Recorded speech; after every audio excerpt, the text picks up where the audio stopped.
The chair recognizes that a quorum is present and the PRB meeting will come to order. Call on Ashley Rendon to take attendance. Chair Stephanie Leiby. Present. Keith Rainer. Here.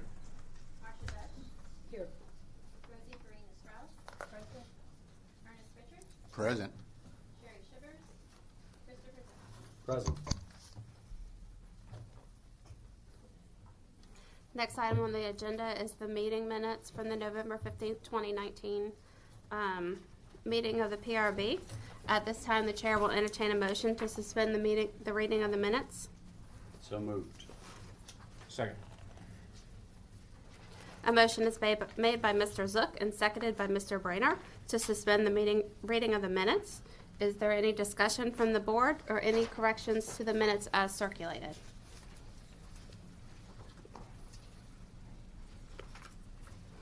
Hearing none, a motion has been made by Mr. Zook and seconded by Mr. Brainer to suspend the reading of the minutes. All in favor say aye. Aye. Opposed, nay.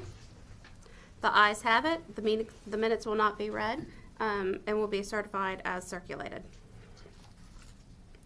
At this time, we do have a new board member with us today, so I'd like to take a couple of minutes to welcome Chris to the board.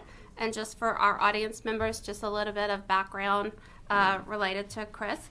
Christopher Zook of Houston is the founder, chairman, and chief investment officer of CAZ Investments and has nearly 30 years of financial management experience. He's a member of the Greater Houston Partnership Executive Committee and past president, vice president, and treasurer of the Sea Club of Houston. Additionally, he is a past president of the Children's Fund, as well as past president of the Board of Trustees of Avondale House, a home for autistic children. He is a board member of the Guidestone Financial and member of the Second Baptist Church Finance Committee. Christopher received his bachelor's degree from Texas Tech University. Welcome. Thank you very much. And would you like to say a couple of words? Glad to be here. Appreciate the opportunity to participate and look forward to helping any way that I can. So thank you for having me. Thank you.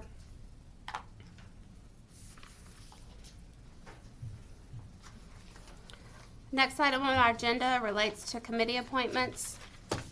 So at this time, I'll appoint the following board members to the following committees. For our actuarial committee, there'll be no change for current members. So the members serving on that committee will be Keith Brainerd as chair, Marcia Dush, and myself, Stephanie Leiby. For our administrative committee, I, Stephanie Leiby, will serve as chair of that committee. Additional members will be Keith Brainerd and Rosie Farina Strauss. And then for the Education and Research Committee, we'll have Marcia Dush as chair, Ernest Richards, and then myself as the additional members for that committee. At this time, there will be no changes to our legislative committee. Next item on the agenda is the election of a vice chair of the board for calendar year 2020. Before we move into electing our next vice chair, I'd like to take this opportunity to recognize Keith for the service that he's provided to the board in many different capacities, but additionally as vice chair. So at this time, I'll call for nominations for the position of vice chair for calendar year 2020. Well, I'd like to nominate Keith Brainerd as the vice chair. He's been an excellent leader. He's displayed a lot of knowledge and insight, and so it's my pleasure to nominate him as our vice chair. Thank you. Are there any additional nominations? Okay. There are no additional nominations. Nominations for the office of vice chair are closed. Any discussion from the board? Perfect. The nomination for vice chair is Mr. Brainerd. All of those in favor of electing Mr. Brainerd say aye. Aye. Opposed say nay. The ayes have it, and Mr. Brainerd is elected vice chair and will continue to serve in that capacity. Thank you. Thank you.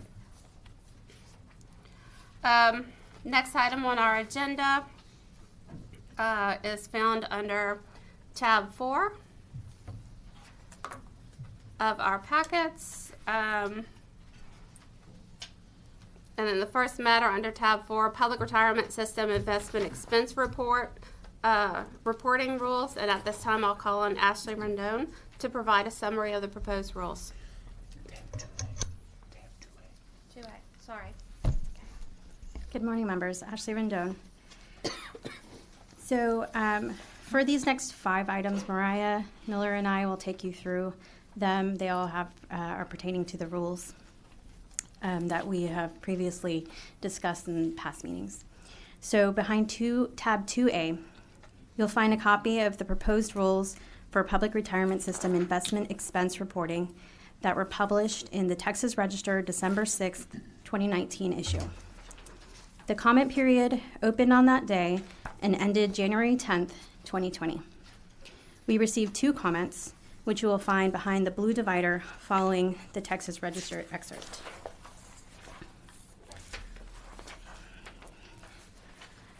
It's titled Public Comments Received on Proposed Investment Expense Reporting Rules. So as you can see, we received a general comment from ERS, which pointed out that they currently report certain fees on a different 12-month period than the fiscal year. This issue did come up during our research, and we are recommending no change to our rules as proposed, as we found that it would not prevent systems from reporting certain expenses. The second comment was from the City of Austin Employees Retirement System, which recommended that we change the rule wording to clarify that the investment expense reporting disclosure be required within the annual financial report, but without specifying a particular section. We recommend making this change as this is what we intended when we were writing the rules. And we appreciate the system helping with clarification of this section. And we've included the actual comments in the following pages in this tab. And we have the one recommended change, and if there are no additional changes from the board, we would like to ask the board to adopt the rules as amended and authorize staff to submit the rule adoption notice to the Texas Register. And I wanted to remind the board that once we submit these rules, they will become effective after 20 days. And that's all I have if there are no questions. Said it becomes effective after how many days? 20 days. 20 days, okay. Thank you.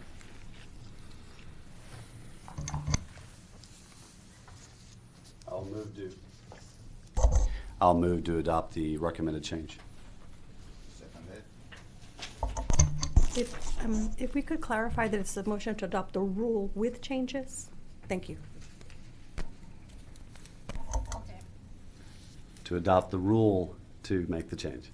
Is that With right? changes. With yes, changes, yes, thank you. Thank you. Seconded.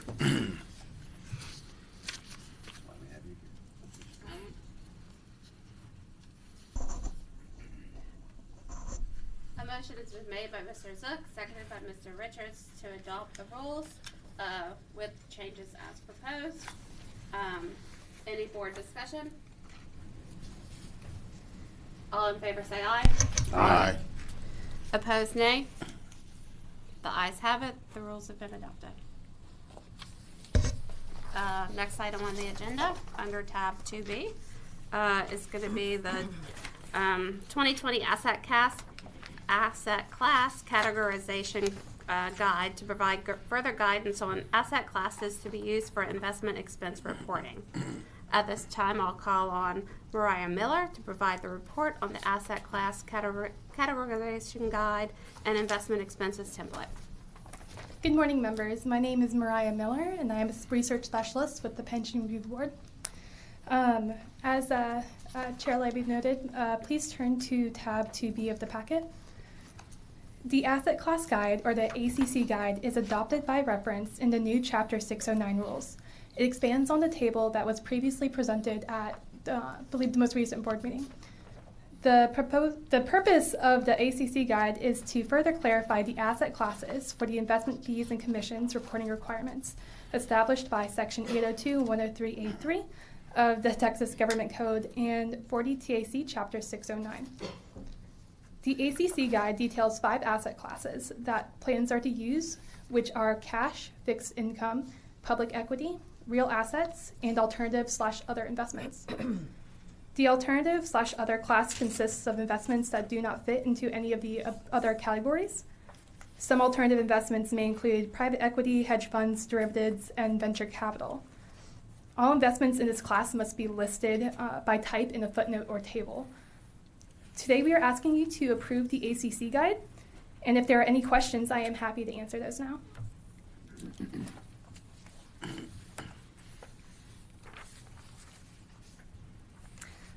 Okay, seeing none. Sorry. No, you're okay.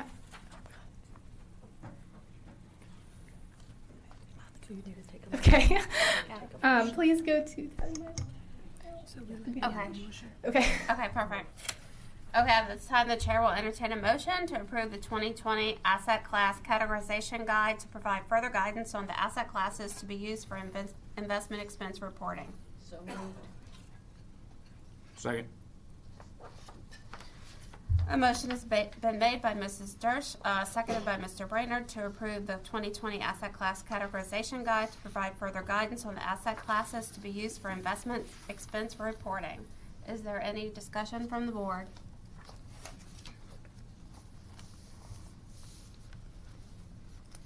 Hearing none, on the motion made by Mrs. Dush and seconded by Mr. Brainerd to approve the 2020 asset class categorization guide to provide further guidance on asset classes to be used for investment expense reportings. All in favor say aye. Aye.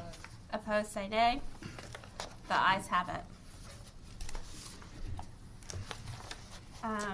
Next item on our agenda is the template to assist public retirement systems with reporting investment expenses. Hi, sorry, that's why I started Okay. to jump to and then realized, no, we do have a motion, and that's Okay. important. Perfect. As Chair Levy just noted, to tab 2C has the template. And Ms. Frenia Strauss actually requested that staff develop a template to assist plans with the new reporting requirement. The template offers a format to use when reporting investment expenses as required by the Texas Government Code, Section 802-103, and was designed considering how some of our plans currently report their investment fees and expenses. The template consists of 3 tables. The first table is direct and indirect fees and commissions. It is intended to assist systems with reporting management fees, brokerage fees and commissions, and profit share, as defined by 40 TAC Chapter 609. The blue and gray shaded columns and rows contain built-in formulas to assist with the calculation of the total expenses. The second table is alternative and other investments. As noted with the ACC guide, the alternative and other investments need to be detailed in a separate table, and this is that table. It provides a sample format that systems may use to list out those investments as required by rule. The third table is the total investment expenses, which may be used to report total investment expenses, including investment services, if not already included elsewhere in the annual financial report. On the back side of that template, there is an example of what the investment expense report may look like once completed. Public retirement systems are not required to use this format or template to comply with the requirements. It's just an option that they have. And if there are any questions on the investment expense reporting template, I'm happy to answer those. If I may make a suggestion as far as a way to make it easier for the systems to utilize it, looking at the examples on the alternative/other, it provides in the example just a general categorization of private equity, hedge funds, commodities. I'm assuming that we're expecting them to list in detail those investments. Is that correct? Is that the intent? Yes. I'm sorry, do you mind clarifying when you say in detail? So would they list, i.e., XYZ private equity fund, ABC private equity fund, or are they simply supposed to say we have some private equity or some hedge funds or some commodities? Sorry. I'm going to jump in. It'll be up to the systems to, and yes, some plans may have more to report than others. but it's up to the systems to determine how much information they would include in this table. My suggestion would be a simple change, which would be to encourage as much transparency as possible, which would be to just change where it says in blue alternative/other investments, to just change it to list of alternative/other investments with a little bit of an asterisk. Obviously, it's not going to fit in those 5 boxes, so you could have that asterisk say attach a schedule if necessary. Just something to make it a little more easy for them to follow what we want them to do there. Okay, absolutely. Thank you. Madam Chair. Yes. May I ask about that, Chris? Are you suggesting that under your proposal that responding funds would identify all of their asset managers? I think it would be great if they would, but we would encourage them to do so by just saying a list of those alternative investments as opposed to just a generic category of venture capital, as an example. Right. Okay. Yeah. Do we need a motion for that? No. No? Madam Chair. Yes. I might comment that the Governmental Accounting Standards Board, GASB, has begun researching this issue, the investment expense reporting by public pension funds, and it looks as if, at least in the next few years, we will have a GASB guidelines and pronouncement on this kind of reporting, so that public pension funds will have clear guidance on what to report and how to report it. And similarly, the Government Finance Officers Association, the GFOA, is reviewing its standards for financial reporting, and apparently they are considering also revamping how alternative investments, especially with regard to private equity, are reported in annual financial reports. So we'll be getting some help here, I think. Thank you.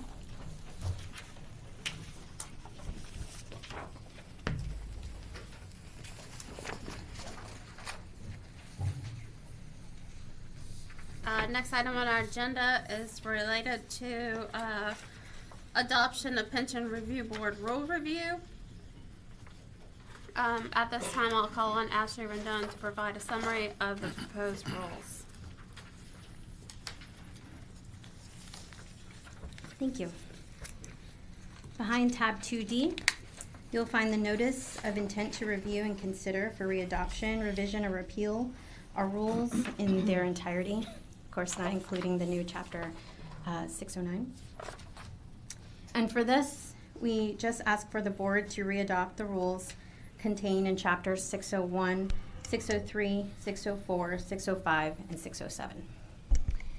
Members, just to add, we did not receive any comments on our rule review, proposed rule review notice.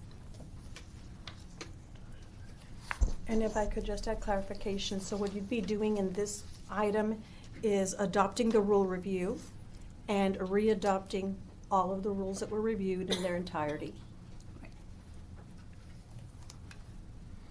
Okay. At this time, the chair will entertain a motion to readopt the rules contained under Chapter 601, 603, 604, 605, and 607, Title 40, Part 17 of the Texas Administrative Code, as published in the December 27, 2019 issue of the Texas Register. So moved. That's a mouthful. Second. A motion has been made by Mr. Zook and seconded by Ms. Durst to readopt the rules contained under Chapter 601, 603, 604, 605, and 607, Title 40, Part 17 of the Texas Administrative Code, as published in the December 2017-2019 issue of the Texas Register. Is there any board discussion? Hearing none, a motion has been made by Mr. Zook and seconded by Mrs. Dush to readopt the rules contained under Chapter 601, 603, 604, 605, and 607, Title 40, Part 17 of the Texas Administrative Code, as published in the December 27, 2019 issue of the Texas Register. All in favor say aye. Aye. Opposed, nay. The ayes have it, and the rules are readopted. Next item on the agenda is related to adoption of amendments of rules proposed for Texas Administrative Code Section 601.1, 604.1, 605.3, 607.111, and 607.140. Great, thank you. So finally, behind tab 2E, you will find our postings for the amendments to chapters 601, 604, 605, and 607. These amendments make updates for clarity, with the most substantive change being to section 607.111 concerning the minimum educational training requirements for trustees and system administrators. We've proposed amendments to this section to change MET reporting by systems from twice annually to once a year. With this change, plans would not need to submit their PRB 2000 forms this March. Rather, they'd be able to submit the forms in September of this year and then subsequent September 1st in the future.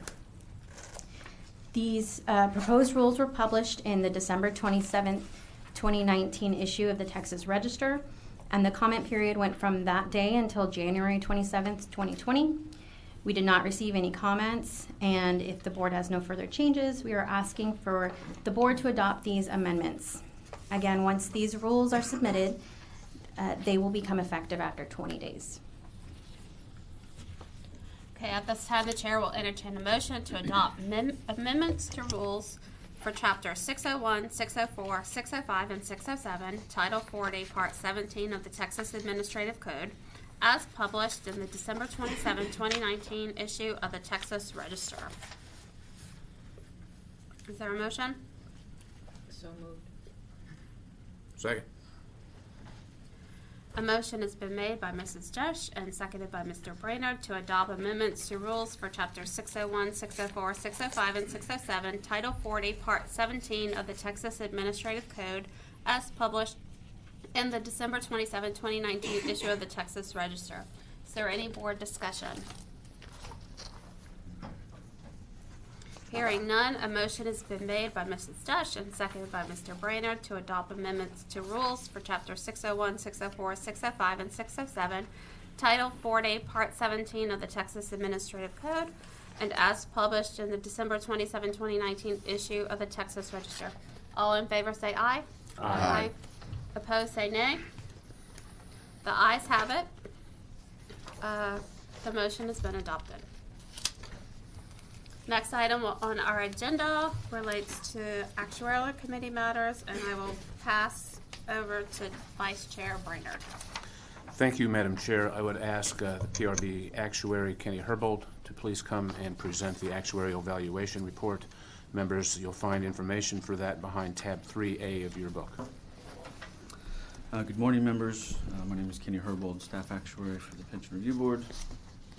As Mr. Brainerd said, if I could direct you to tab 3A, we have a couple of standard reports that we include every board packet. We also have a number of graphs, some illustrations to provide some additional detail that was requested last board meeting with regard to the plan's discount rates. So I'll start with the first page.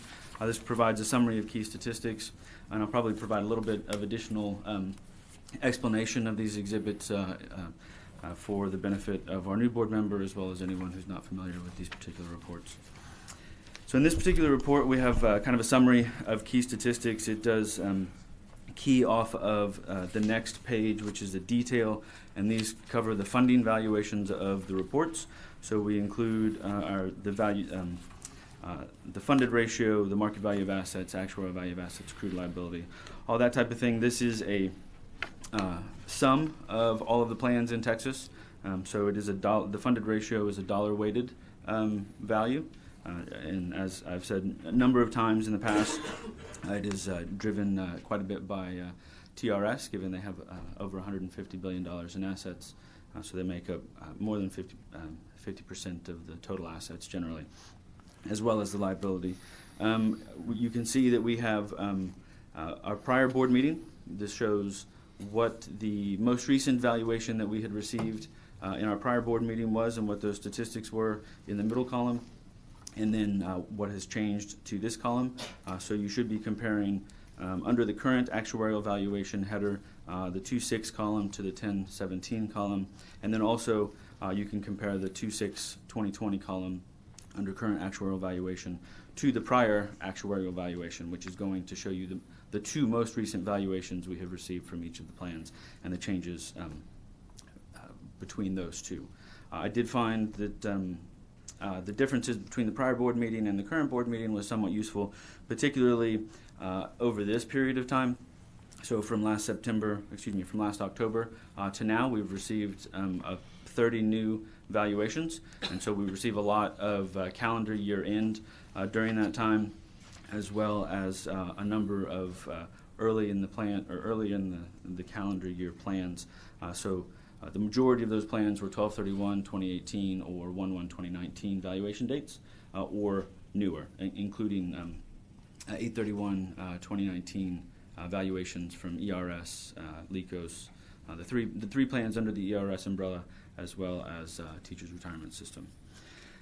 You can see that there's not a significant change in the funded ratio. The unfunded accrued liability did increase by about $3.5 billion. On the surface, it doesn't look like there's a ton of change in the amortization periods.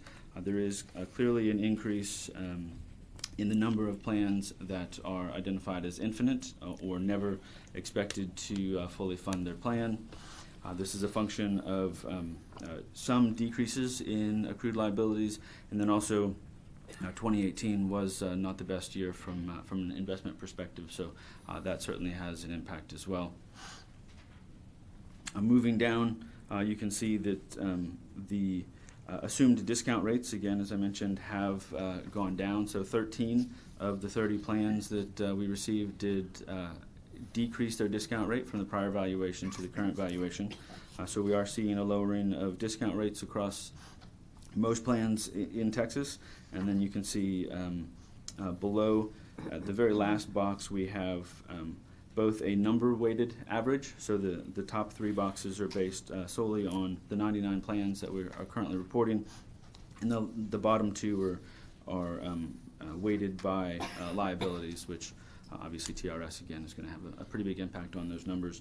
But you can see that those are generally moving down although the standard deviation, and so the dispersion of our assumed rates of return does stay fairly standard within 50 basis points. Kenny, could I ask a couple of questions, please? Of course. First of all, or make a couple of comments. Again, it was interesting to see that there seems to be very little difference between the 1017 numbers and the 220 numbers, when we know that what you got were 30 plans with now more of the poor investment year of 18 involved. And I would caution people to realize that many of the plans are probably using actuarial valuation of asset methods that spread the loss. So what you're not seeing is the true effect of the asset loss that occurred in calendar year 18. Am I correct in that? Yes, that's a very good point. A large number of the plans are using a 5-year asset smoothing. So basically we are reflecting 20% of 2018 asset losses in a lot of these numbers. Right. And so they'll be smoothed over the next 5 years. So it'll continue to pull in. And you can see, though, from the actuarial value of assets versus the market value, since the actuarial value is higher, we do have about $7 billion of deferred losses that we expect to be recognized over the next 5 years. And the other thing I wanted to ask, and again, this is for my information, on the plan discount rates. The numbers that you're showing here are the assumptions that the actuaries are using to calculate the present value of benefits in order to do funding Correct. numbers. And that assumption, is it generally net of investment fees? I believe the majority, I'd have to go back and look, it's not something we specifically track. But it's inconsistent, perhaps? I think most of them are net of investment fees. I think GASB made some changes a few years back that required an explicit administrative expense assumption. Mm-hmm. And so associated with that change, these rates became net of investment fees but gross of administrative fees. So just so everybody realize, when you see somebody using an 8% investment return assumption for their valuation, it's really a gross maybe of 8.5 or 9, depending on how much they're paying in investment fees. So For some. what? Some. For some. For some, Yeah, and so there is some inconsistency in reporting here, and I think that's something we need to recognize as we do some of our in-depth studies. Okay, so if there are no more questions, moving on. I just have a question. On the plan discount rates, the right column says prior actual valuation, 14, 26, 16. What do those numbers mean? Those are the numbers. So under the plan discount rates table, we have grouped each of the discount rates into sections. So the top line is plans that had a discount rate that was greater than or equal to 8%. And so in the prior valuation column, that would mean there's 14 plans that had 8 or above in their last valuation. Thank you. So the next, after the blue divider, basically this is all of the detail that we use to prepare the summary. There isn't anything specific that I have to point out, but I'm more than happy to answer any questions on this. If there's no questions. The next exhibit is our supplemental report. This contains primarily accounting information, so this is information that is pulled from the most recent annual financial reports that are provided to the PRB. Almost all of these plans are going to be 12/30, include 2018 or later fiscal year ends. We do have a number of plans that are showing some 2019 in here. And I think we might have one plan that's 2017 still, but that we haven't gotten information for. One of the new things that we added last board meeting was the expected depletion date. So we have had some conversation about this, in particular with respect to our intensive reviews. This is a specific calculation required by the Government Accounting Standards Board that projects assets and contributions for current employees. So we noted in one of our intensive reviews that there are additional contributions that are expected to come into the plan that are not being taken into account. So we had noted a difference in one of the projections of I think about 7 years between the depletion date and our expected period of time. So there is, again, it's important to recognize that this is a very specific calculation for a very specific purpose, but it does provide a useful measure and a quick idea of an indication that there could be a potential problem, because basically this is saying that the plan trust is supposed to run out of money at some point in the near future or in the future. So I asked a question about that. For the calculation of the expected depletion date, Yes. I mean, is there kind of an industry standard or one way in which that calculation is made, or are there different ways that calculations can be made? It's relatively standard. GASB has a pretty extensive examples and description of how it's supposed to be done. So as I said, it only takes into account current employees, right? So a lot of times when we are projecting liabilities and assets, we know that we have all of these assumptions that say individuals are supposed to terminate or retire or pass away, and when we are doing those projections, generally speaking, we bring new employees in, so the active population either remains stable or grows slightly, depending on the area. With the GASB calculation specifically, they say you cannot take into account any of those contributions that would be attributable to future employees. So in most cases, right, we have a situation where the employer has a piece of their contribution is going to pay for the benefits of current active employees. And so that piece of the contribution would not be taken into account, because that would then also transfer to the normal cost of future employees. But any additional amount that is specifically devoted to the current unfunded accrued liability to amortize the unfunded liability can be taken into account into the projections. So that's a lot of technical details, but Okay. I think my one ask is if we can footnote this table. Okay. To just include a note at the bottom that indicates how the calculation has been done. Sure. So that if plans or benefits of plans, sponsors of plans have questions associated with it, they have a little bit of guidance as to how we came up with the date. Sure. So this isn't a number that we're calculating. This You're is a not number calculating. this is a number that the plans are reporting themselves in their annual financial Okay. report. So all of the information included in here, and all of the information in all of these exhibits, are plans is information that we are pulling from the reports that are being provided to us. We're Okay. not doing any of these calculations. Sorry, I thought you were generally speaking. doing this calculation. Regardless, we can add a footnote for a broader audience that this is a GASB number reported by the systems. Okay. Thank you. No problem. All right, so our final regular report is a contribution report. So this is attempting to compare the actual contributions that are going into the plan against what the actuaries recommended. So this is a backward-looking exhibit. So we take the most recent fiscal year that we've received and compare that to the funding valuation that was prepared for the plan with a recommended contribution for this fiscal year. So we do have some plans who, particularly those who have a fixed rate contribution, so there isn't a specific actuarially recommended contribution, and so for those plans we're generally picking the values that were provided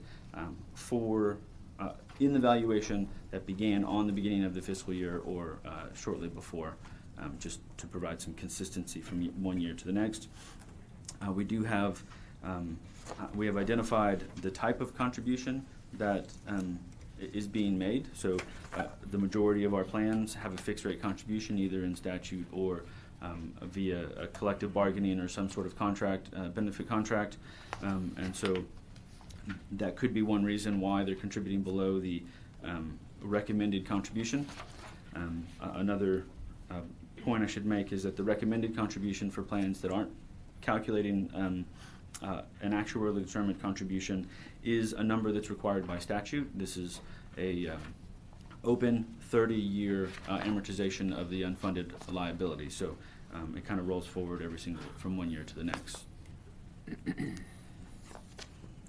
Madam Chair, Yes. I'd like to request that for future reports, the staff rank this rather than by alpha by plan. They rank it by the item in the final right-hand column, percentage of recommended contribution paid, so that we can quickly see which plan sponsors are making their required contributions and which ones are not. Very good. We can certainly make that change.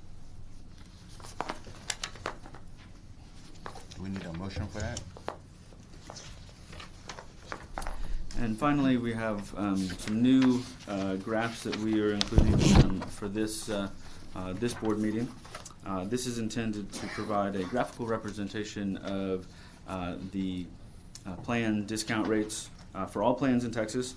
There are, I think, five graphs. The first one shows all of the plans, and we have identified them by plan classification, which I'll provide a little bit more detail on what that means in a moment.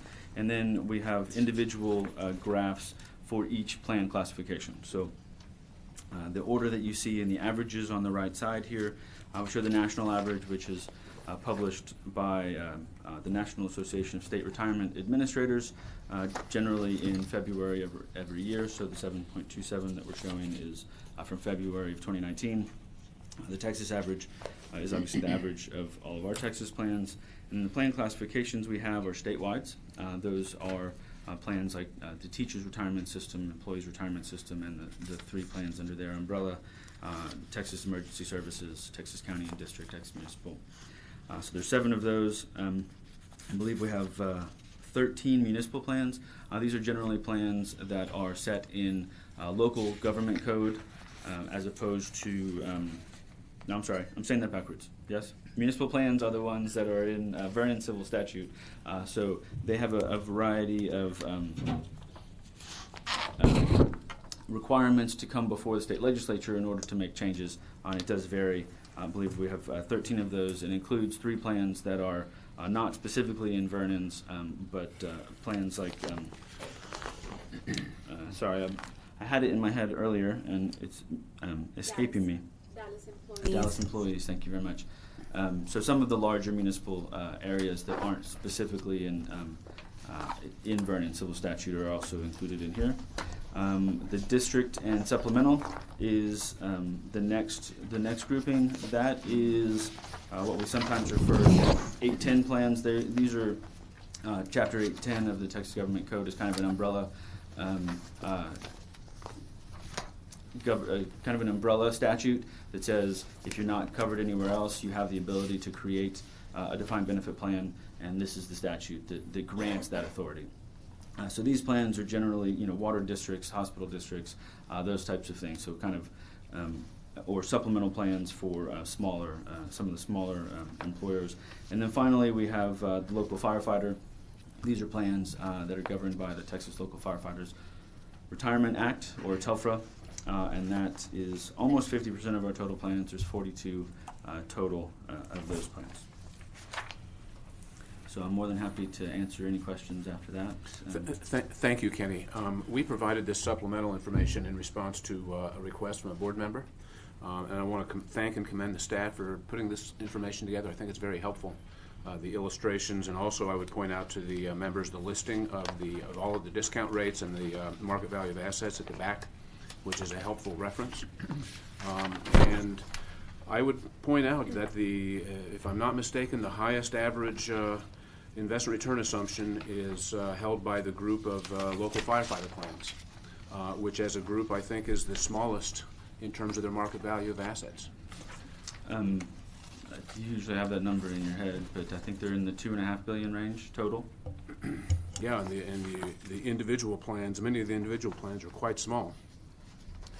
And I would just remind everybody, particularly the board members of these TELFRA plans, but all board members, that you have a fiduciary responsibility to challenge anybody who's telling you that you're going to make 7.5% or 8% on your return, on your investments over the long term. And that's what these plans are saying, that have got that level of investment return assumption.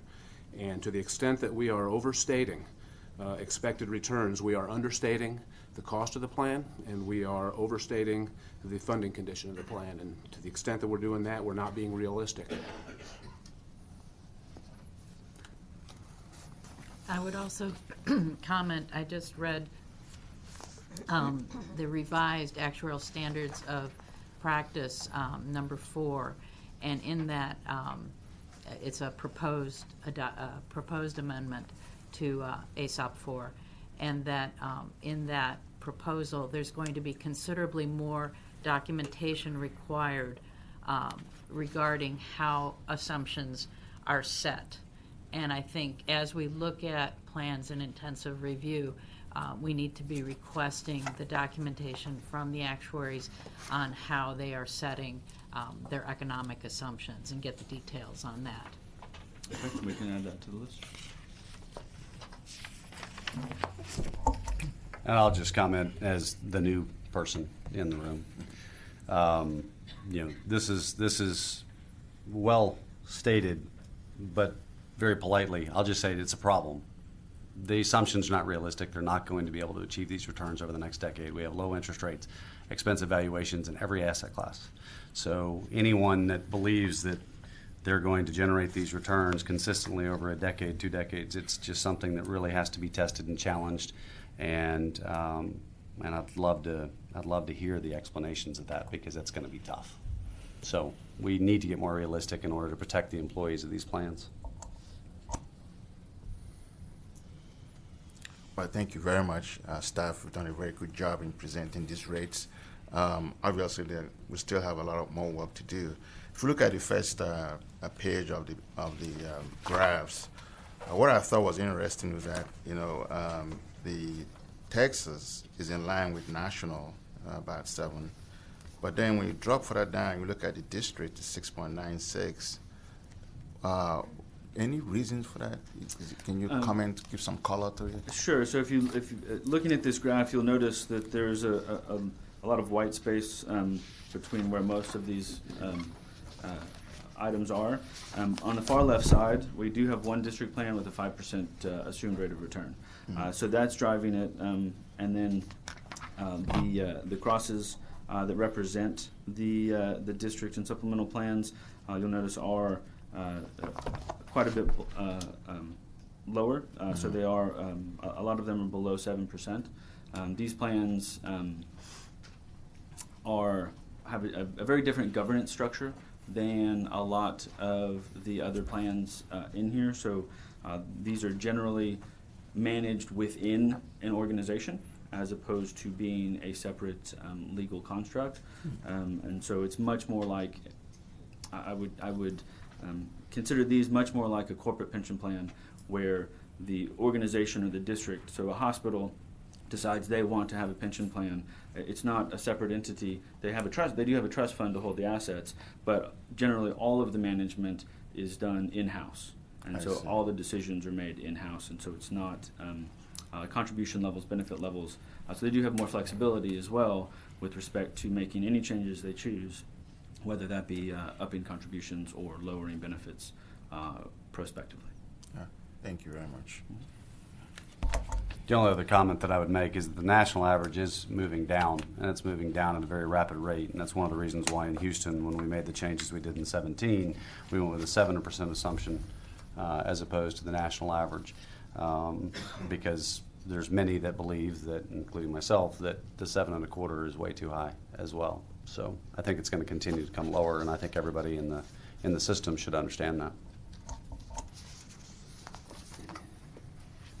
And I would also comment that, and again, I think I've said this in prior meetings, one of my big concerns is that the other economic assumption regarding future payroll growth at 3.5% or 3% for a lot of communities, I think is really overstating what future payroll growth is, and that's taking into account perhaps too large a projection on CPI, and that distorts what we're reporting as the amortization period, or what they're reporting as the amortization period. So when they're if they're saying their payroll is going to grow at 3.5%, and the amortization period is based on a 40-year period with 3.5% payroll growth, they've really understated the number of years that it's going to take to amortize that unfunded liability.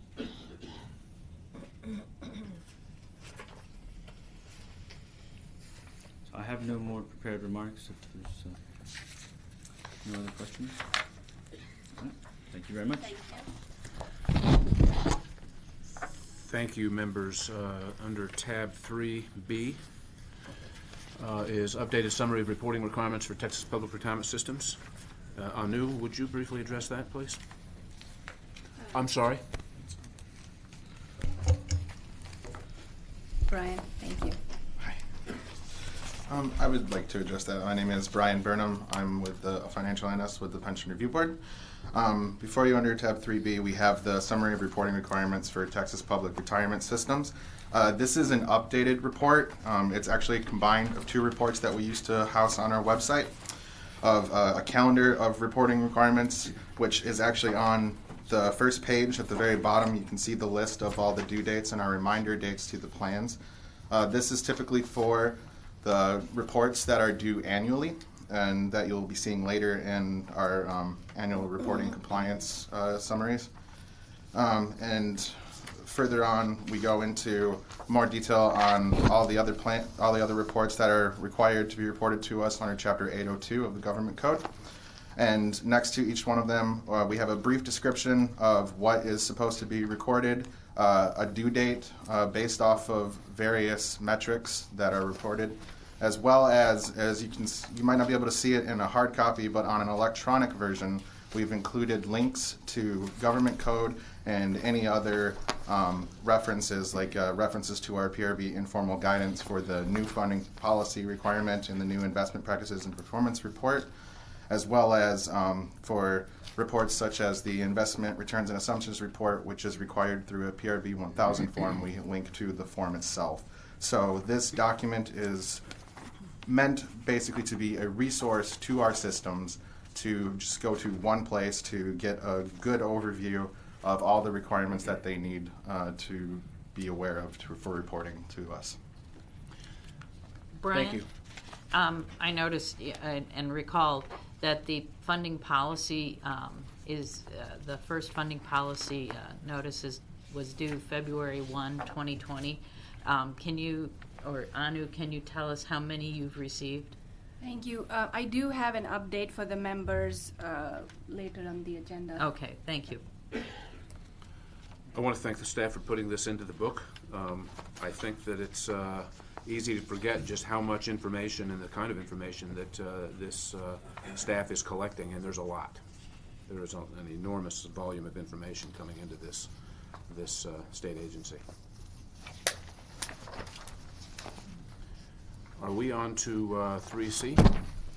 There's no more questions. Yes. Is that you also, Brian? Yes, it is. I am 3D as well, so I'll be up here for a little bit. Under 3C is our, it's a report that we normally give at the board meetings. We'll start with the summary page that I have created for you. At the beginning, we can see compliance from the current board meeting to the previous board meeting. We have 4 non-compliant plans currently at this time, and that'll show up in the next 2 charts as well when looking at compliant, non-compliant plans over 60 days, and then the list of what those plans are, which means that basically none of the non-compliant plans are under that 60-day requirement, so you can list and see. We still have 3 are the same from the previous board meeting, which are the Nacogdoches County Hospital District Retirement Plan, the Northeast Medical Center Hospital Retirement Plan, and the Refugio County Memorial Hospital District Retirement Plan. The new addition is the Texas City Firemen's Relief and Retirement Fund, and a brief update on their situation. We have been in contact with them like we are with all of our plans that end up reaching this unfortunate non-compliance date, and they have stated that they have had problems with their auditor getting completing the report in a timely fashion. They are working their hardest to get the auditor to finish up the report, and they will send it to us the moment they get it and have approved it at their next board meeting. What about the other 3 plans? The other 3 plans we have reached out to. Northeast Medical Center Hospital Retirement Plan has actually given us 2019 information already, so we've reached out to figure out if they have 2018 available to give to us. I have not heard back from them since. That was very recently. That was earlier this week. That was around Tuesday. Nacogdoches County Hospital District Retirement Plan. They were a plan that was originally within THA, the Texas Hospital Association, but they ended up leaving THA after closing the plan and freezing benefits. And there was a time period where they were under the assumption that THA would continue to finish the reporting for the 2017 year for them, which did not happen because they left about midway through the fiscal year.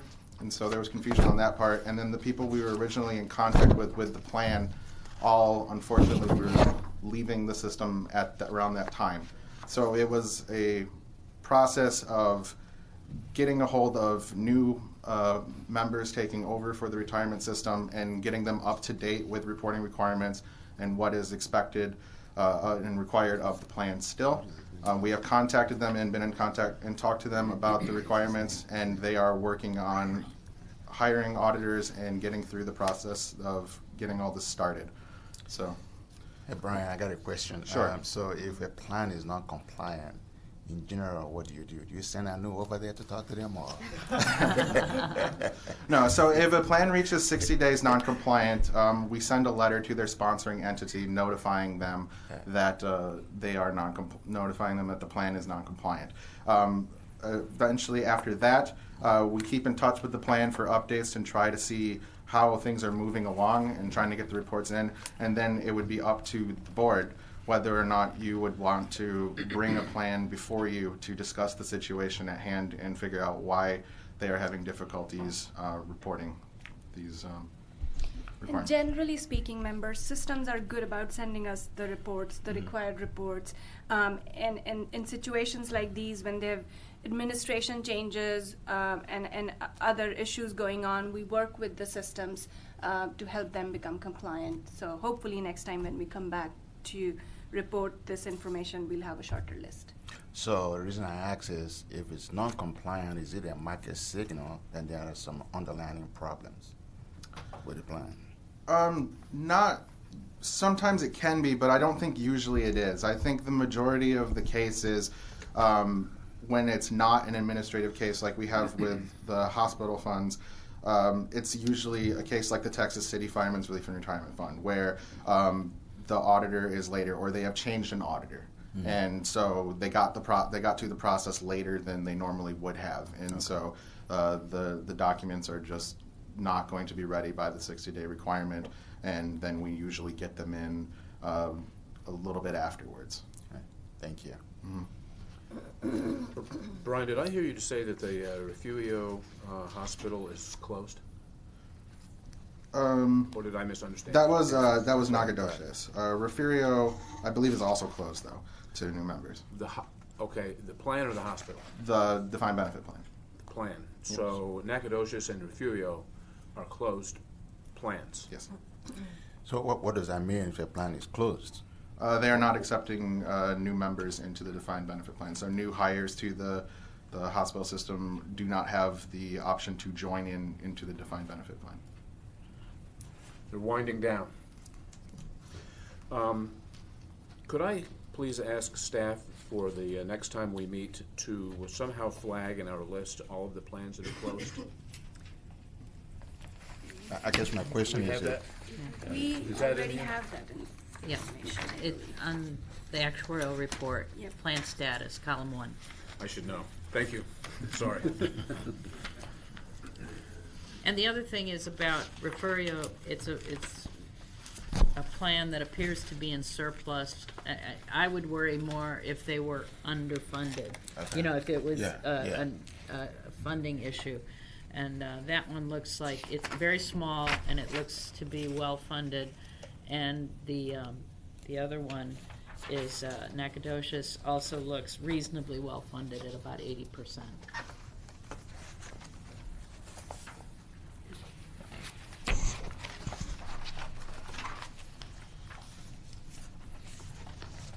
Anything else on 3C? Sure. There is a sample letter that we sent to the Texas City Firemen's Relief and Retirement Fund, if you would like to look at that. These are the common letters that we will send out to the plans when they are 60 days non-compliant. Generally, we include the examples from the ones that are new to the list at the board meetings that they're subject to. And then after that, I just have the report on the total net assets of the plans. We are at about $282 billion among the 99. There's actually 100 Texas defined benefit plans now. We did get a new plan in. They haven't sent in any financial or actuarial information at this time, but we do have their registration information and benefit information for that plan. Who are they? The Lower Neches Valley Authority is their name. So it is another supplemental district plan. Anything else on item 3C? Not if there are no questions. On to 3D. For 3D, I have an update on our intensive reviews of the Odessa Firemen's Relief and Retirement Fund and the Paris Firefighters Relief and Retirement Fund. For the Odessa fire, the city has agreed to increase their contribution rate from 20% to 26%, which was effective January 1st of 2020. In addition to that, the plan members voted back in December to lower their contribution rate from 18% to 16%, which amounts together to a total contribution increase of 4% for the plan. They have also expressed to us that both the city and the plan themselves are going to continue to monitor the contribution changes. The city could continue to move further if economic conditions allow. The plan is looking to possibly move down to 15%, as that was the percentage allocation that they were contributing prior to the original FSRP requirement back in 2015. And the reasoning behind that is simply because If you remember from our discussions of the Odessa review, we determined that the members were contributing more than their fair share to the plan, and the city, the recommendation was to the city to increase its contribution rate and basically pay its fair share toward the plan. And both entities have taken that to heart and have made necessary steps to move toward that. Brian, could I just make a couple comments here? Sure. I really do commend Odessa for essentially taking some of what we said in our intensive review to heart. I think, as we'll see later on when we look at FSRP, I'm not sure they've gone far enough. But I do think they've made real positive steps in that they have changed their investment managers. They have lowered their assumed rate of return, although I think I would still have some concerns about a 7.5% level and whether that's understating their commitments. But again, I think this is one that we should continually monitor because I think it also shows up as having a depletion date. It may be quite far out in the future, but again, that's based on the 7.5% return. Right. Yeah, and that was my second bullet point, was that they lowered from 7 3/4 to 7.5. That was back in December, I believe, at one of their board meetings. The board chose to do that. And then the final update for Odessa was something that they presented to us at the September actuarial committee meeting, where the city did agree to build a new fire station. And an update to that fire station, active membership back in the fiscal year end of 2018 was around 160 members. We reached out to the plan, and they told us that as of December 20th of last year, they were already up to 204 members. Their initial projections were that by the 1st of January, they would be at 180. And their ultimate goal was to get to 210 by 2022. So they're already well over 90% of the way to the initial goal and projections that they had available. Good. Are there any more questions or comments on? I'm just curious. Odessa? Do they have an outside consulting firm? Odessa firm?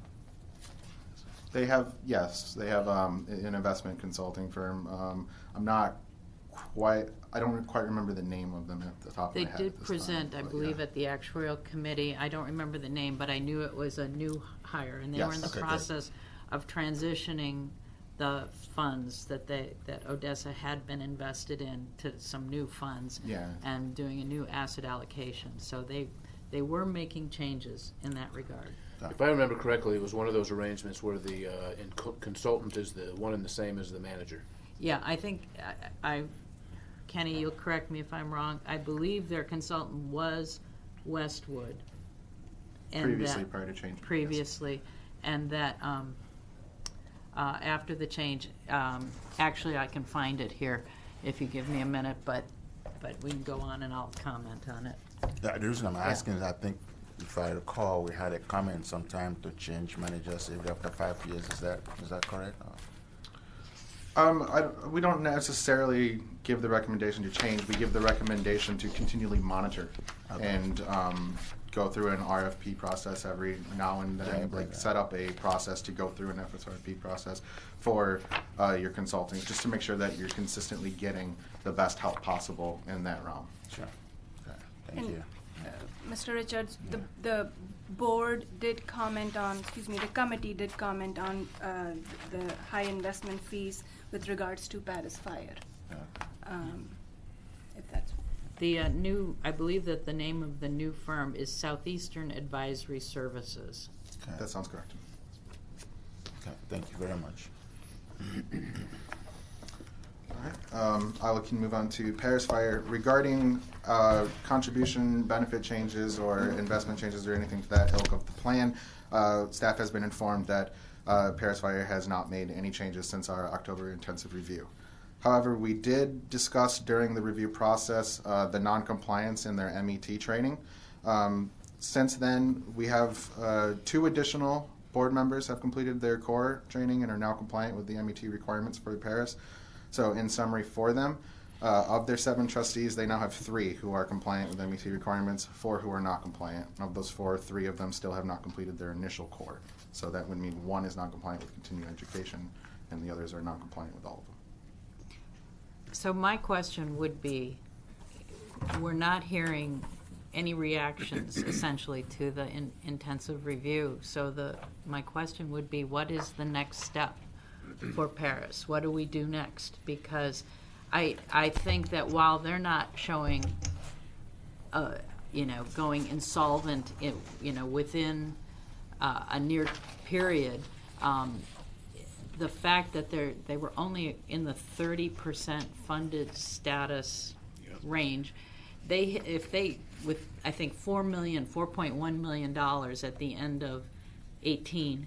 I mean, a shock. A year of 0 returns or 2 years of minimal returns, and they could be insolvent very quickly. I mean, they're spending $1 million a year on benefit payments and taking in about $700,000 in contributions. So this is one where I see some very strong risk. So I guess I have 2 questions. What happens to this plan in particular if, for whatever reason, it becomes insolvent 5 years, 7, 8, 10 years from now? I don't know what the provisions are. If there's a state requirement, is it that the retirees stop getting paid? Or the state is not obligated to fund those. The city is on its own. Okay. All right. So the city is on its own, but is the city obligated to pay? I don't want all of a sudden the retired firefighters of Paris to stop getting their pension checks. Yeah, I think you speak for the entire board. Absolutely. Do we know, though, is the city obligated? I mean, I guess that's my first question. And if the city is obligated, then maybe somebody should start lighting a fire under them.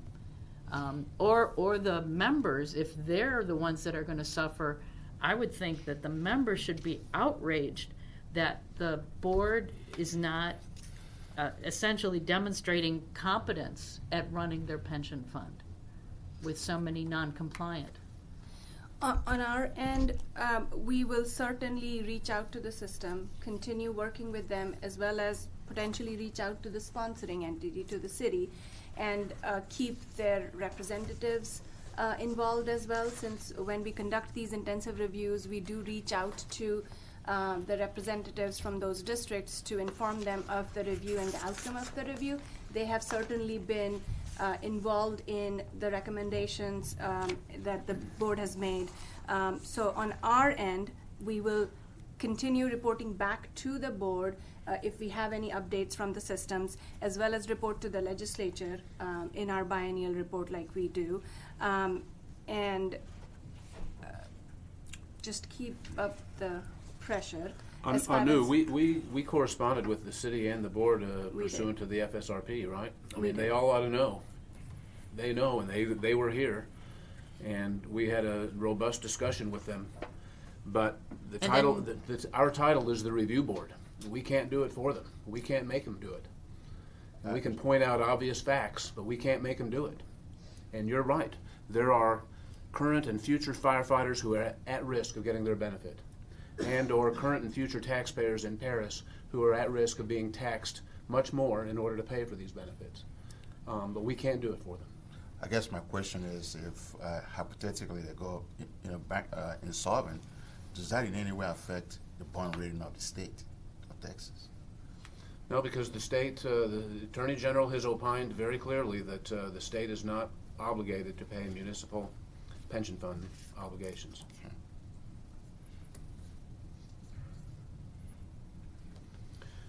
Anything else on Paris? No, that concludes my report. And are you doing 3E? No. Brian, thank you. Thank you very much. Thank you, Brian. Behind tab 3E, FSRP update. Welcome. Thank you. Good morning, members. I'm Reese Freeman, Financial Analyst for the Pension Review Board. On the first page of the Funding Soundness Restoration Plan report are the summary of FSRP actions taken by Odessa Fire and Wichita Falls Fire. The Odessa Fire changes were just discussed in the intensive review update. Wichita Falls Fire did not make changes to its contributions, but reduced its benefits as described in the table. Its revised FSRP also included planned actions to implement additional adjustments to benefits that will be triggered if future valuations show M period is greater than 40 years. A copy of both plans signed revised FSRPs are included in the packet after the FSRP report. On the next page, we have the systems immediately subject to an FSRP. You'll see that 3 plans revised FSRPs are past due. Early last year, University Park Fire notified the PRB of a prospective change in the city's contribution rate to a 30-year ADC rate. However, we have not been able to get a response from the plan since the last board meeting and still have not received a formal FSRP letter. In late January, the PRB received an actual valuation from the plan that looks like the city will be contributing at an ADC rate, but that valuation has not yet been fully reviewed by staff.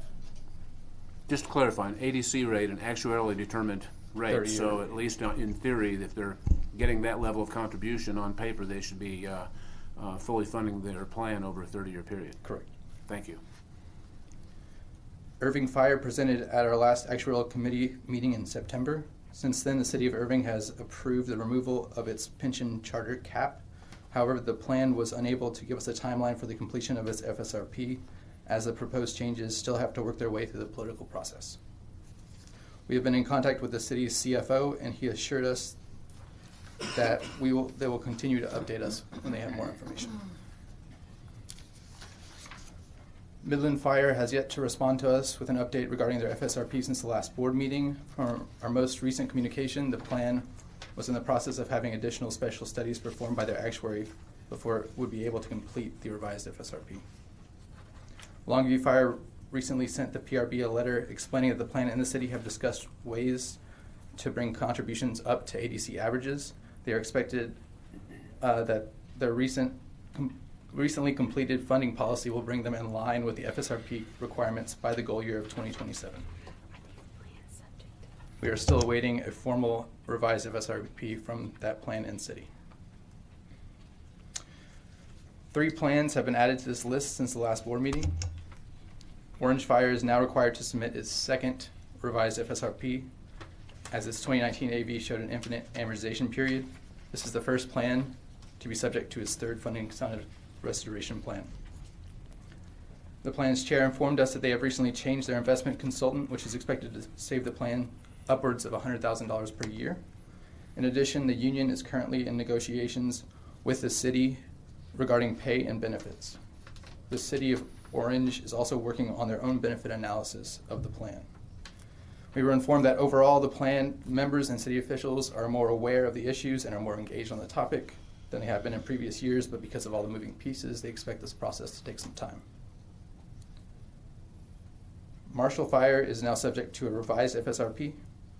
The board is currently in discussions with members as well as the city regarding contribution increases, and they hope to have a vote by the members on these changes later this month. Finally, Beaumont Fire is subject to its first FSRP. PRB staff talked to the board chair in late January, and we were informed that their actuary is just now beginning to perform actuarial studies on the system and possible plan changes to bring the fund in compliance with their FSRP requirement. They do not expect any movement in the process until studies are completed in late April or May. The plan is anticipating that negotiations will begin this summer and to have the FSRP completed in October. On the next page, you'll see the systems at risk of an FSRP list. Just before we go to the next page, I just have a quick question. Orange Fireman's Relief has a footnote. Is that only footnote doesn't apply to Orange only or to all of them? It applies to all the revised FSRP plans. Oh, why is it in bold? Because it is a second revised FSRP. It's the first one of that type. Thank you. On the next page, you'll see the systems at risk of an FSRP list. The 2 additions to this table since October were Atlanta Fire and Conroe Fire. because Atlanta Fire performs valuations every other year. If its next AV shows an AM period greater than 40 years, it will be required to formulate an FSRP. On the next page, we have the progress report on previously submitted FSRPs. Shown here is a list of plans working towards their 40-year AM period. Dallas Police and Fire was the only plan that submitted an AV with an amortization period of less than 40 years since the last board meeting, and this successfully completes their FSRP requirement. On the last page is a running list of all systems that have previously completed their FSRP requirement. And after the FSRP report, like I mentioned, are the revised FSRP letters from Odessa Fire and Wichita Falls Fire. And I'll go back to my comment about Odessa. It's saying that it has less than 48 years amortization period, but its goal year is 2026. So I'm assuming they wouldn't meet the 40-year requirement by 2026. Sorry. Okay. Yeah.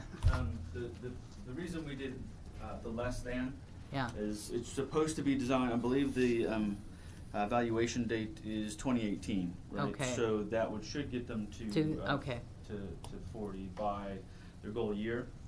They provided, if you look at the sheet that they provided, the information they provided, they have not done a complete analysis of the impact of the increase in employees as well as the changes that they've made.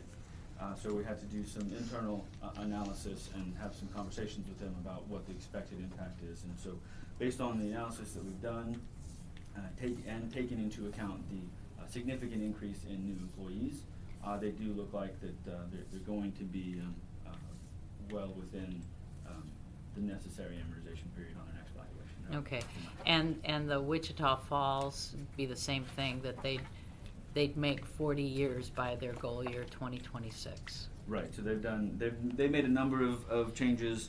Their actuary analyzed each change individually, not in conjunction with one another. But based on our internal analysis, it looks like they are also within the requirement at this point. So basically, what we're doing is we're waiting on their next valuation to get a concrete number of all of the changes. Okay. Thank you. Right. Unless there are any other questions, that concludes my report. Other questions on the FSRP business? Thank you very much. We have a couple of items that Anu will report that do not have accompanying material in your board book. The first one pertains to legislation that was passed last year regarding funding policies. Anu? Thank you, Vice Chair Brainerd. On the funding policies, the due date for the systems to submit the policies to the PRB was February 1st. So far, 70 systems are compliant. We have funding policies from 70 of the 100 plants registered with the PRB. With the systems that have yet to submit their funding policies have informed us that they're working on their policies. Some are expected to send it to us once their board approves it later this month, with others that were either not aware of the requirement or have just started working on the requirement. We will stay in touch with them and to help them become compliant with the requirement. So at our next actuarial committee meeting, the staff will provide a more thorough update as well as an initial analysis of the funding policies that we have received so far. However, we are encouraged on a surface level to see that systems, many of the policies that we have received are discussing the ADC benchmark that the board recommended or included in the funding policy template for the systems. If the members don't have any other questions, the next item pertains to the PRB's Public Pension Data Center. This is, again, a quick update to inform the members as well as our stakeholders. We updated the data sets included on our data center. So right now it has the 2018 information for the plants registered, as well as on the comparative section, we have 2018 data available for our stakeholders to look at.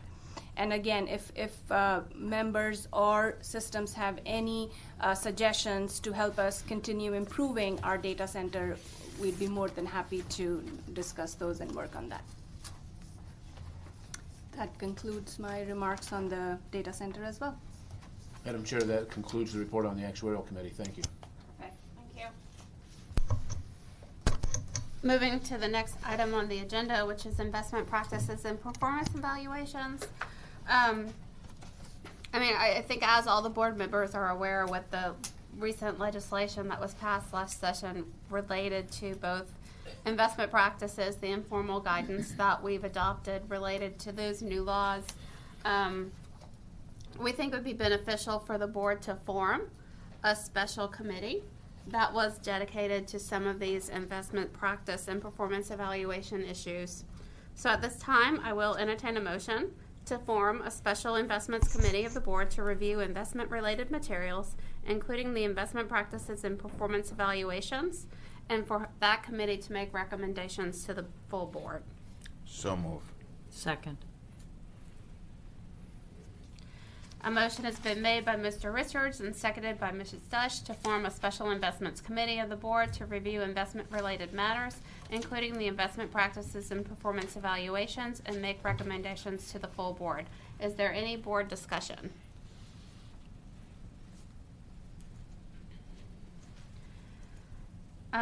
On the motion to form a special investments committee of the board to review investment-related matters, including the investment practices and performance evaluations, and to make full recommendation of the board, all in favor of the motion say aye. Aye. Opposed say nay. The ayes have it. Since we formed this new special committee, at this time I will appoint members of the board to serve on that committee. I will appoint Christopher Zook as chair, and then board members Sherry Shivers and Keith Brainerd will additionally serve on the board.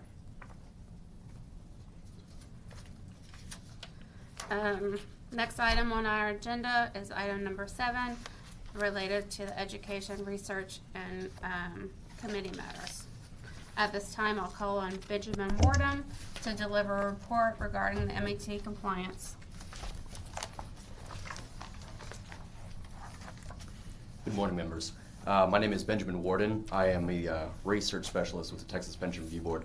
Behind tab 4 is the MET compliance report. As you recall from the October meeting, there is a considerable number of non-compliant plans with MET reporting. That was due to the fact that these plans were in the process of getting their PRB 2000 submitted to the board or to the agency. And so since that time, as you can see, the number of plans have significantly dropped that are non-compliant. The only non-compliant plan right now is Dallas County Memorial Hospital. I would like to inform you that Refugio actually sent us their PRB 2000 yesterday afternoon, so they are now compliant. We have attempted to make contact with these plans, or Dallas County, and have not received a PRB 2000 from them yet. So that concludes the MET report. Unless if you guys have any questions, be more than happy to answer them.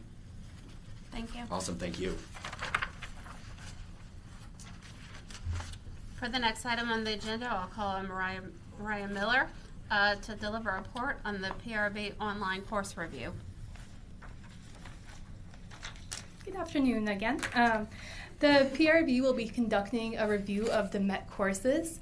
This review is just to make minor technical changes like updating links, as well as bringing all the courses up to date regarding current legislation. We should be done with this review by the end of the year. And that is all I have for the review right now. Okay. Any questions? Very well, thank you.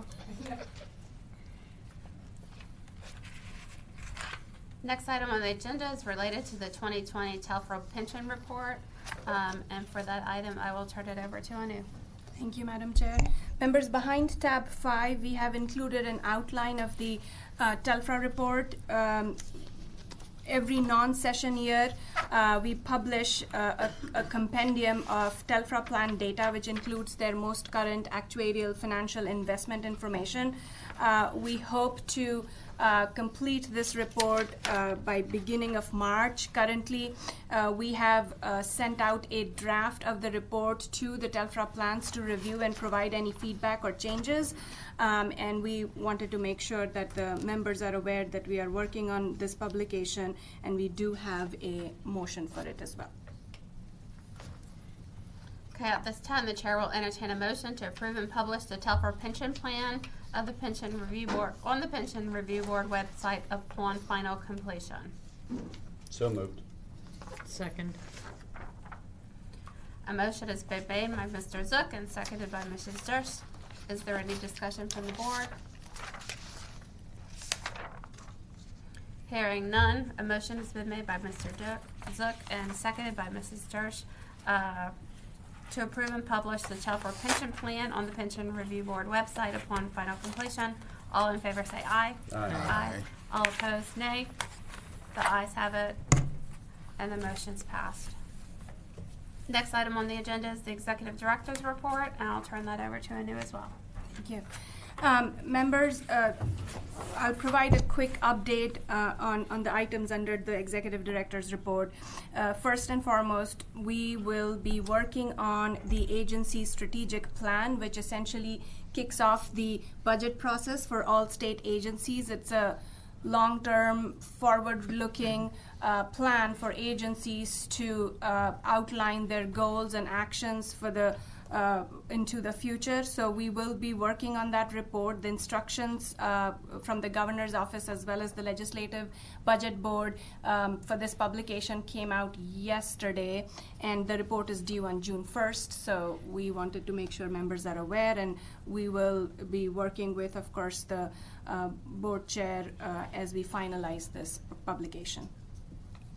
If the members don't have any questions, I'll move on to the 2020 Customer Service Survey, which again is a part of the agency's strategic plan as well. It's a requirement for all state agencies to conduct customer service survey as part of their strategic plan, and we will start that process soon. We wanted to make sure our retirement systems are aware as well. We appreciate any suggestions, input that our stakeholders have to help the agency continue improving in the quality of services we provide. So we wanted to make sure we announce that as well. If members don't have any questions, moving on, I'm very happy to report that we have 2 new additions to the agency. Lindsay Seymour is our new office manager. Lindsay brings a plethora of office management, accounting, as well as paralegal experience to the agency, and if you call us, hopefully you'll hear Lindsay's friendly voice, and we are very happy to have her on staff. Yeah, Lindsay is already doing a lot of good job. She put me up in a nice hotel. Glad to hear that. We also have Robert Munter. He started with the agency in January of this year. Robert holds a BBA in finance from UT Macomb School of Business, and he is also a CFA charter holder. He will be working on the investment performance evaluations with the investment committee, and we are very excited to have him on board as well. Welcome. Moving forward, members, the next item in your meeting packet behind tab 6 is the agency's operating budget, and I'm happy to report we are well within the appropriated amounts, and if the members have any questions, I'd be happy to answer that. Otherwise, this concludes my presentation.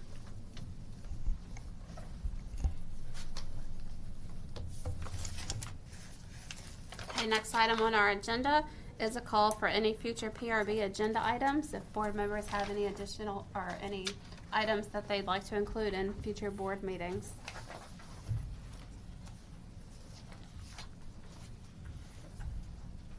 Okay, next item on the agenda is the date and location for those future PRB meetings. Our next meeting will be June 30th, 2020. And then we'll also have a follow-up meeting in November of this year, November 12th, 2020. Next item on the agenda is public comment. If there's anyone in the audience who has any additional comments that they'd like to present to the board, feel free to come forward at this time.